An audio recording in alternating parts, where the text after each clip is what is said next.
ہماری زندگی کا کوئی ایسا حصہ نہیں ہے کہ جس میں ہمارے دین نے ہماری رہنمائی نہ کی ہو۔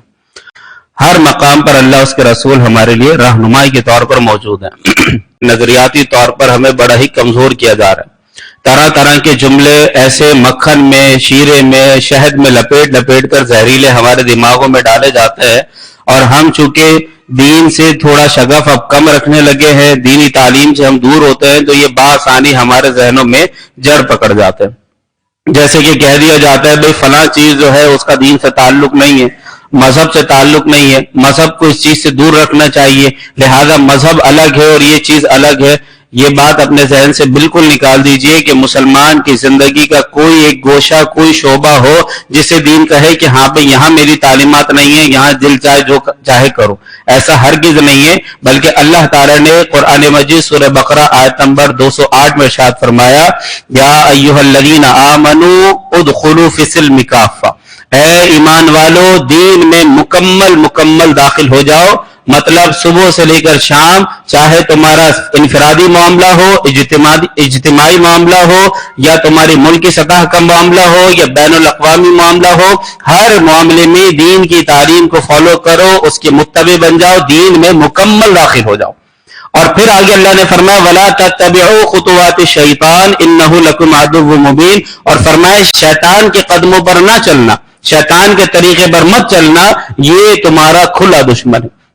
یعنی اللہ تعالیٰ یہ بیان فرما رہا ہے کہ میں اور میرا رسول جو تمہیں تعلیم دے، جو شریعت تمہیں ہر معاملے کے اندر تعلیم دے، اس کی پیروی کرنا، اگر تم نفسانی خواہشات کے متبع ہوئے جو کہ انڈائریکٹلی شیطان کی ہی سمجھ لیجئے کہ کار فرمائیاں ہیں، ان تمام چیزوں کے متبع ہونے پر اللہ تعالیٰ نے فرمایا کہ یہ تمہارا کھلا دشمن ہے، یہ تمہیں صحیح راہ سے بہکا دے گا۔ شیطان کا تو کام ہی ہے کہ اللہ اس کے رسول کی راہ سے ہٹانا۔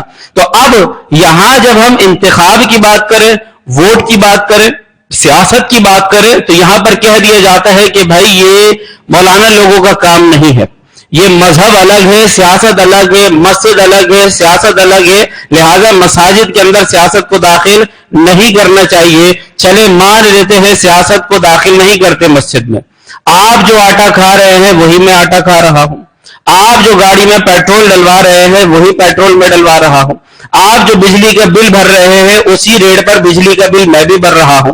یعنی جو چیزیں آپ استعمال کر رہے ہیں وہی تمام چیزیں مولوی حضرات بھی استعمال کر رہے ہیں۔ ہمارے لیے کوئی علیحدہ سے کوئی سبسڈی نہیں آتی، ہمارے لیے علیحدہ سے کوئی ریٹ نہیں آتے۔ مہنگا آٹا اگر آپ کے لیے ہے تو وہی مہنگا آٹا میرے لیے۔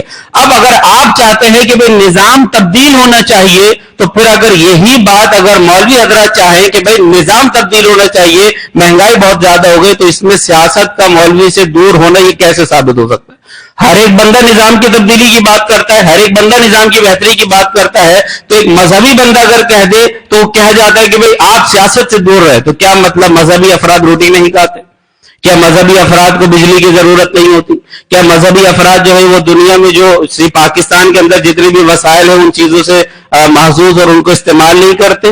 تو کیا مطلب کہ ہر ایک بندہ اگر وہ جو دیندار نہیں ہے اس کے لیے الگ پاکستان ہے اور جو دیندار ہے اس کے لیے الگ پاکستان ہے؟ اگر ایسی بات ہے تو ثابت کیجئے، جبکہ ایسا کچھ نہیں ہے، بلکہ ہم سب ایک ہی نظام میں مربوط ہے، چاہے وہ مذہبی ہو یا غیر مذہبی ہو، چاہے جس کے اوپر دین کا رنگ غالب ہو یا نہ ہو، ہر ایک اسی پاکستان میں ایک ہی نظام کے تحت چل رہا ہے۔ جب آپ کہتے ہیں کہ نہیں جی احتجاج ہونا چاہیے، تو یہی بات اگر مذہبی بندہ کہتے تو کہا جاتا نہیں آپ سیاست سے دور رہے۔ آپ کہیں کہ بجلی کا ریٹ بڑھ رہا ہے احتجاج کریں گے، یہی بات مذہبی بندہ کہتے تو کہتے نہیں آپ سیاست سے دور رہے۔ یہ ایک وہ بات ہے جو ایک ناقابل تسلیم حقیقت یا خلاف فطرت بات ہے کہ مذہب کا سیاست سے کوئی تعلق نہیں ہے۔ یہ بات یاد رکھیے گا، سیاست تو انبیاء کی سنت ہے، اور مساجد کے اندر سیاسی طور پر گفتگو کرنا اور سیاسی لائے عمل دینا اور سیاست کے حوالے سے شعور بیدار کرنا، یہ نبی محترم صلی اللہ علیہ وسلم کا طریقہ ہے۔ کیا نبی علیہ الصلوۃ والسلام نے اپنی ریاست قائم نہیں فرمائی؟ کیا ریاست مدینہ کا قیام نہیں ہوا؟ کیا ریاست مدینہ کے قیام کے بعد نبی علیہ الصلوۃ والسلام نے علیحدہ سے کوئی پارلیمنٹ رکھا؟ کیا نبی علیہ الصلوۃ والسلام نے علیحدہ سے کوئی اسمبلی بنائی؟ کیا نبی علیہ الصلوۃ والسلام نے علیحدہ سے ادارے کے قیام کیے؟ نہیں، وہ جو مسجد نبوی تھی وہی ہمارا ہیڈ کوارٹر تھا، وہی اسمبلی تھی، وہی پارلیمنٹ تھا، وہی جی ایچ کیو تھا، ہر چیز مسجد نبوی تھی۔ جہاد کی پلاننگ ہونی ہے تو یہیں سے ہونی ہے، تبلیغ کی پلاننگ ہونی ہے تو یہیں سے ہو رہی ہے، عوام کی فلاح و بہبود کے کام ہونے ہیں تو یہیں سے انہیں اپنے مال اور اپنی طرف سے جانشین مقرر کیے جانے ہیں، وہ بھی یہیں سے ہونے. یعنی ہمارا دین اور مذہب تو یہ بتاتا ہے کہ کوئی ایسا شعبہ نہیں ہے جس میں ہمارے نبی نے تعلیم نہ دی ہو. تو لہذا مذہب اور سیاست یہ دونوں الگ الگ شے ہے. یہ آج کے دور کا بڑا ہی پرفتن جملہ ہے جس نے ہماری قوم کو ڈیوائیڈ کر کے رکھ دیا. ہماری قوم کو اگر کوئی مذہبی بندہ سیاسی اعتبار سے باشعور بنانے کی کوشش کرے، جو کہ انبیاء کی سنت ہے، جو کہ صحابہ کا طریقہ رہا ہے، جو کہ بزرگان دین کا طریقہ رہا ہے، اس حوالے سے اگر باشعور بنانے کی کوشش کرے تو کہتے ہیں یہ سیاسی مولوی. تو بھائی سیاسی کون نہیں ہے؟ آپ نہیں ہے، میں نہیں ہوں، تو ہر ایک بندہ سیاسی ہے. کہیں نہ کہیں تو کسی نہ کسی پارٹی کے ساتھ تعلق ہے نا. کہیں نہ کہیں جا کر تو آپ ووٹ دیتے، کہیں نہ کہیں تو کوئی بھی بات آپ گورنمنٹ کے خلاف کہتے ہیں تو پھر آپ غیر سیاسی کا عنصر ہے. ہر ایک بندہ سیاسی ہے. تو نہ مذہب ہمارا سیاست سے دور ہے، بلکہ مذہب تو ہمارا یہ ایسا مذہب ہے جو آفاقی مذہب ہے، عالمگیر مذہب ہے، زندگی کے ہر شعبے کے حوالے سے ہماری رہنمائی کرتا ہے. کوئی ایسا شعبہ نہیں ہے جو ہمارے دین اسلام نے ترک کر دیا اور اس کے حوالے سے کوئی رہنمائی نہ ہو.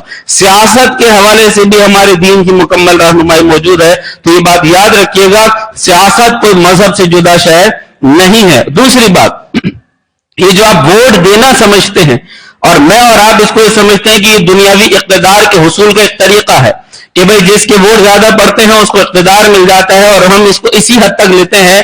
اگر آپ اس میں غور کریں، یہ جائز اور ناجائز کا معاملہ ہے، یہ حلال و حرام کا مسئلہ ہے. میں اگر اور کھل کر بات کروں تو یہ آخرت کی کامیابی یا ناکامی کا مسئلہ ہے. اب آپ کہیں گے کہ ووٹ دینا آخرت کی کامیابی یا ووٹ دے دینا آخرت کی ناکامی، ووٹ دینا حرام اور ووٹ دینا حلال، ووٹ دینا جائز اور ووٹ دینا ناجائز. جی جناب، ووٹ ایک شرعی مسئلہ ہے، ووٹ ایک دینی مسئلہ ہے. اپنی رائے کا اظہار کرنا ایک دینی مسئلہ ہے. یہ کوئی دنیا کی شے نہیں ہے، یہ کوئی دین سے ہٹ کر شے نہیں ہے، بلکہ دین ہمارا اس حوالے سے بھی رہنمائی کرتا ہے. اور اللہ تعالیٰ نے کیا فرمایا؟ ادخلوا فی السلم کافہ، دین میں مکمل داخل ہو. مطلب کوئی بھی چیز تمہارے سامنے آئے تو اسے دین کی پیرائی میں، دین کی روشنی میں، دین کی حدود میں، دین کی باؤنڈریز کے اندر رہ کر تم نے حل کرنا ہے. مسلمان ہونے کی حیثیت سے تم کبھی بھی دین کی حدود کو نہیں بھلانگ سکتے. اور یہاں کہا جاتا ہے کہ بھائی دین میں یہ ساری سیاست کو اگر آپ مکس کر دیں گے کیسے چلے گا؟ تو پیارے بھائی یہ بات یاد رکھیے گا، جس طرح امریکہ کا نظام اسلامی نظام کے مطابق نہیں چل سکتا، کیونکہ وہ ایک غیر اسلامی اسٹیٹ ہے، اسی طرح پاکستان ایک اسلامی اسٹیٹ ہونے کے باوجود اس کا نظام غیر اسلامی طور پر کبھی بھی نہیں چل سکتا. یہ ایک اسلامک اسٹیٹ ہے، اس کا نظام اسلام کے مطابق ہی چلے گا. اب اگر آپ غور کریں کہ وہ چیز جو بنائی ہی کسی ایک شے کے لیے گئی ہے اس کو اس میں استعمال نہ کریں، اس کے مصرف سے ہٹ کر دوسرے مصرف میں استعمال کریں گے تو وہ تو کباڑی ہو جائے گی، وہ تو بیکار ہو جائے گی. اگر میں اسکرو ڈرائیور لے کر اس سے میں کھڈے کھودنا شروع کر دوں تو تھوڑے ہی دن میں اس کے آگے کی جو لب ہوتی ہے جس سے ہم پیچکس جس کو کہتے ہیں، اس کا آگے جو ہم نٹ وغیرہ یا کسی بھی اسکرو میں داخل کر کے اس کو ٹائٹ کرتے ہیں، وہ آگے کا حصہ جب بیکار ہو جائے گا تو یہ کیوں بیکار ہوا؟ کیونکہ میں نے اس کو اس کے مصرف سے ہٹ کر استعمال کیا. تو جب کوئی شے اپنے مصرف سے ہٹ کر استعمال ہوتی ہے تو وہ بیکار ہو جاتی، وہ کسی کام کی نہیں رہتی. تو پاکستان جب بنایا گیا اسلامک اسٹیٹ کے طور پر تو اسلامک اسٹیٹ کی وجہ سے یہ لازم تھا کہ نظام سارا اسلامی ہو، لیکن ہمیں ڈالا گیا، شروع سے ڈالا گیا، میڈیا کے ریفرنس سے، پرنٹ میڈیا کے ریفرنس سے، سوشل میڈیا کے ریفرنس سے، ہمارے ہاں دانشوروں کے ریفرنس سے، سو کال مغربی خریدے ہوئے زر خرید غلاموں کے ریفرنس سے میں بتایا گیا کہ دین الگ ہے، سیاست الگ ہے، دین الگ ہے، سیاست الگ ہے. اور ہمارا آج کا ایک پاکستانی یہ کہتا ہے کہ دین اور سیاست الگ الگ چیز ہے، سیاست کرنا سیاستدانوں کا کام ہے، مسجد و منبر سنبھالنا یہ دینداروں کا کام ہے، لہٰذا یہ دونوں الگ الگ چیزیں. میرے بھائی ایسا ہرگز نہیں ہے. آپ کا پاکستان ایک اسلامک اسٹیٹ ہے تو یہاں کا نظام اسلامی ہوگا، تبھی یہ صحیح طریقے سے چل سکے گا. آپ کا پاکستان اگر غیر اسلامی ہے تو پھر ٹھیک ہے، امریکہ کا مغرب کا کسی کا بھی نظام لگائے چل جائے گا. وہ لوگ کیوں چل رہے ہیں؟ کیونکہ وہ اسلامک اسٹیٹ کے طور پر نہیں ہے. ہم کیوں نہیں چل پا رہے ان کا نظام لے کر بھی؟ کیونکہ ہم اسلامک اسٹیٹ ہو کر غیر اسلامی نظام کو لانے کی کوشش کر رہے ہیں، آگ اور پانی کو جمع کرنے کی کوشش کر رہے ہیں. یہ کبھی بھی نہیں ہوگا. رہنے والے ہمیشہ پریشان رہیں گے، کرنے والے بھی پریشان رہیں گے کہ یار یہ مل نہیں رہا، اور جو رہ رہے ہیں اس کے اندر وہ بھی پریشان رہیں گے کہ یار یہ ہو کیا رہا ہے. تو لہٰذا اس کا آسان سا طریقہ یہ ہے کہ پاکستان جس طرح کی ایک اسٹیٹ ہے وہاں کا نظام بھی ویسا ہی ہونا چاہیے. اور آپ اور میں جس ووٹ کو استعمال کر کر اس نظام کو وجود دیتے ہیں، یہ بات یاد رکھیے گا، میں اور آپ شاید اپنے ووٹ کی طاقت کو نہیں سمجھتے، لیکن ایک سیاستدان اس کو بہت اچھے طریقے سے سمجھتا ہے. یہی وجہ ہے کہ وہ ووٹ کے دنوں میں، انتخاب کے دنوں میں آپ کے آگے ہاتھ بھی جوڑے گا، اگر ضرورت پڑی تو وہ آپ کے پیر بھی پکڑ لے گا، وہ آپ سے دعوے بھی کرے گا، وعدے بھی کرے گا، یہ بھی کرواؤں گا، وہ بھی کرواؤں گا. وہ بندہ جو اپنے کبھی اے سی والے ٹھنڈے کمرے سے باہر نہیں آتا، آپ کی گلیوں میں گٹر کے پانی میں جوتے پہن کر ایسے گھوم رہا ہوگا جیسے اسی کا نہیں کا رہائشی ہے. یعنی اس طرح کی شعبدے بازیاں دکھا کر وہ آپ کو اپنی طرف کنونس کرتا ہے. کس لیے کر رہا ہے؟ آپ پیسہ دو گے اسے، آپ مال و دولت دو گے، اپنی پراپرٹی دو گے، اپنی اولاد دو گے، اپنی نسلیں دو گے؟ نہیں، آپ صرف ووٹ دو گے. اس ووٹ کے لیے وہ آپ کے آگے دم ہلا کر گھوم رہا ہے، لیکن آپ نہیں سمجھ رہے کہ ووٹ کی طاقت کیا. ووٹ وہ شے ہے، آپ کی وہ شے ہے جس کے ذریعے سے نظام آتا ہے. آپ چاہے تو نظام کو اسلامی بنا سکتے ہیں، اور آپ ہی ہوتے ہیں یہ جو اسلام کو غیر اسلامی بنانے میں ان کی مدد کرتے ہیں. اب انشاءاللہ اس پر میں تسلسل کے ساتھ ووٹ کی اہمیت پر گفتگو کروں گا، لیکن سب سے پہلے ایک اسلام ہمیں نمائندے کے انتخاب کا کیا طریقہ کار بتاتا ہے، اور اسلام کیا کہتا ہے کہ ایک نمائندہ، ایک حاکم، ایک حکمران کیسا مسلمانوں کا ہونا چاہیے، اور ایک مسلمان اپنا حکمران کا انتخاب کرتے ہوئے کن چیزوں کو پیش نظر رکھے. سب سے پہلے ہم اس پر گفتگو کرتے ہیں، پھر ووٹ کی شرعی حیثیت پر بات کریں گے کہ ووٹ دینا آیا کیا ہے، فرض ہے کہ حرام ہے، کہ کوئی ووٹ نہ دے تو اس کی چھٹکارا ہو جائے گا، وہ کہے بھائی ہمیں تو نظام سمجھ میں نہیں آتا، کس کو ووٹ دے، وہ کہتا ہے وہ صحیح ہے، وہ کہتا ہے غلط ہے، دوسرا کہتا ہے میں صحیح ہوں، پہلا والا غلط ہے، یار ہمیں تو سمجھ میں نہیں آتا، ہم تو ووٹ ہی نہیں دیتے. ایک ہمارا بہت بڑا طبقہ ہے جو ووٹ کا حق ہی استعمال نہیں کرتا. ووٹ کا ٹرن آؤٹ آپ دیکھ لیجئے گا کتنا آتا ہے بھائی، 35%، 40%، 45%. اس کا مطلب کیا ہے؟ 35% ٹرن آؤٹ کا مطلب کیا ہے کہ 65 کے قریب، 65% کے قریب جو پاکستان کی آبادی ہے انہوں نے ووٹ ہی نہیں ڈالا، اور 35% لوگوں نے ووٹ ڈالا، اور اس کی بنیاد پر یہ انہوں نے گورنمنٹ قائم کر لی. تو دیکھیں کتنا بڑا طبقہ ہے ہمارا جس نے ووٹ کا حق ہی استعمال نہیں کیا. اور آپ کہیں گے کہ یار چلو اس نے نہ جائز کیا نہ ناجائز کیا، یہ تو نیوٹرل ہو کر بیٹھ گیا. آپ کو میں آگے چل کے بتاؤں گا کہ رسول اللہ صلی اللہ علیہ وسلم نے ایسے لوگوں کے بارے میں کہ جو غلط کام ہوتے دیکھتے ہوئے بھی خاموش رہتے ہیں اور اختیار ہوتا ہے کہ اپنا حق استعمال کریں، اس کو نہیں استعمال کرتے، تو ان کے بارے میں نبی علیہ الصلوۃ والسلام نے کیا ارشاد فرمایا. تو سب سے پہلے آئیے کہ ہمارے ہاں دین میں، شریعت میں، ہمارے اللہ نے، ہمارے نبی علیہ الصلوۃ والسلام نے ایک حاکم کے لیے کیا خصوصیات بیان کی ہیں. سب سے پہلی چیز جو حاکم کے لیے بیان کی گئی ہے وہ تعلیم یافتہ.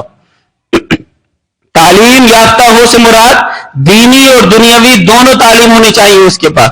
اب چونکہ اس پر بھی میں نے پچھلے بیانات میں بتایا تھا کہ کوئی دینی اور دنیاوی نہیں ہوتی، ہر تعلیم دینی ہوتی.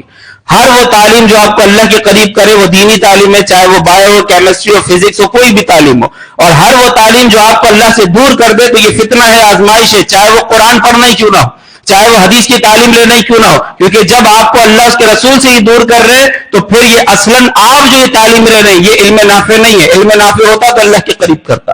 تو یہ تو ہمارے ہاں مسٹر اینڈ ملا کی تفریق بنائی گئی ہے، ورنہ ہمارے مدارس و جامعات میں جو ہمارے پہلے کے ہیں، جب تک یہ مسٹر اینڈ ملا کی تفریق نہیں آئی تھی، ہمارے ہی مدارس اور جامعات کے طلبہ ہوتے تھے جو سائنٹسٹ بھی ہوتے تھے.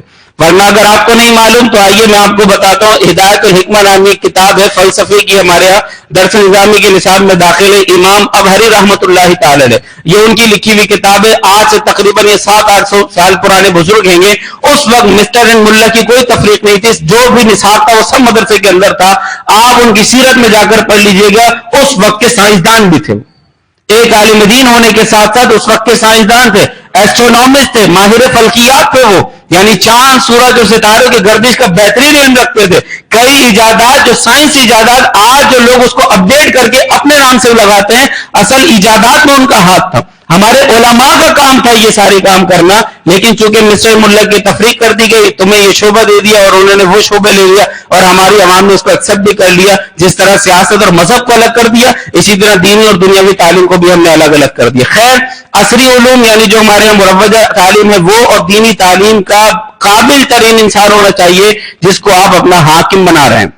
اگر وہ بندہ تعلیم یافتہ نہیں ہے، انگوٹھا ٹیک ہے، تو پھر اسے کیا شعور ہوگا کہ آپ کے لیے کیا ضرورت ہے؟ اسے کیا پتا چلے گا کہ آپ کو کن چیزوں کی ضرورت ہے؟ اسے کیا پتا چلے گا کہ ابھی قوم کو کیا ضروریات ہیں اور ان کو کیا مقاصد ہیں، ان کے لیے استعمال ہونے والی اشیاء میں کہاں سے لے کر آؤں، ان تمام چیزوں کو مینج کیسے کروں؟ تو اس لیے سب سے زیادہ ضروری ہے کہ وہ بندہ تعلیم یافتہ ہونا چاہیے اور اس کے ساتھ ساتھ صحیح العقیدہ مسلمان ہونا چاہیے. نام کا مسلمان تو ہے لیکن قادیانیوں کا ایجنٹ بنا بیٹھا ہے، نام کا مسلمان تو ہے لیکن قرآن و سنت کے مخالف رولز پاس کر رہا ہے، وہاں پر قوانین پاس کیے جا رہے ہیں جو کہ عین متصادم ہے قرآن و سنت کے ساتھ. تو یہ میری اور آپ کی سب سے بڑی غلطی ہے کہ ہم نے ایسے بندے کو حکمران کے طور پر منتخب کیا، کیونکہ ہمارا دین تو ایسے بندے کو حکمرانی کا درجہ دینا ہی نہیں چاہتا تھا. وہ چاہتا ہی نہیں تھا کہ ایسا بندہ حاکم بنے، لیکن میں نے اور آپ نے اپنا ووٹ کا غلط استعمال کر کے ایسے بندے کو اپنا حاکم بنایا.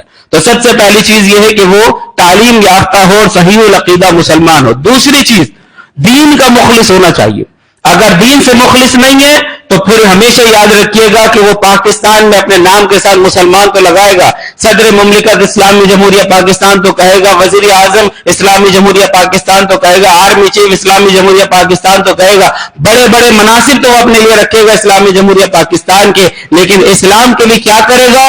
کچھ بھی نہیں کرے گا. اپنے بیرونی آقاؤں کی اشاروں پر ایک کٹ پتلی کی طرح چلے گا. اور وہ بندہ جس کے ہاتھ میں آپ نے اپنے پورے نظام کی بات دوڑ دی ہے، وہ آپ کو بجائے اس سواری پر جو مدینے کی طرف لے کر جانی تھی، وہ سواری کا منہ موڑ دے گا اور اسرائیل کی گود میں جا کر بیٹھ جائے گا. آج اتنی حیرانگی ہوتی ہے کہ ہمارے پاسپورٹ پہ لکھا ہوا ہے کہ اسرائیل کے لیے قابل استعمال نہیں ہے، لیکن جب بائیکاٹ کی بات آئی کہ اسرائیلی پروڈکٹ کی بائیکاٹ کرے تو مشروبات میں ایک نے مجھے کہا کہ بھائی مشروبات کی جب فہرست میں نے تلاش کی کہ کس کس مشروب کو اسرائیلی طور پر جانا جاتا ہے اور کون کون سے مشروبات اسرائیلی ہیں، تو کہا کہ صرف گنے کا جوس بچا، بقایا سب اسرائیلی ہے. یہ حال ہو گیا ہمارا. کیا ہوا؟ کس وجہ سے ہوا؟ یہ میرے اور آپ کی غفلت کی وجہ سے ہوا. انشاءاللہ اس بات کو مزید کنٹینیو کریں گے. اللہ تعالی ہمیں صحیح معنی میں دین اور قرآن و سنت کا شعور و فہم عطا فرمائے. وآخر دعوانا الحمدللہ رب العالمین.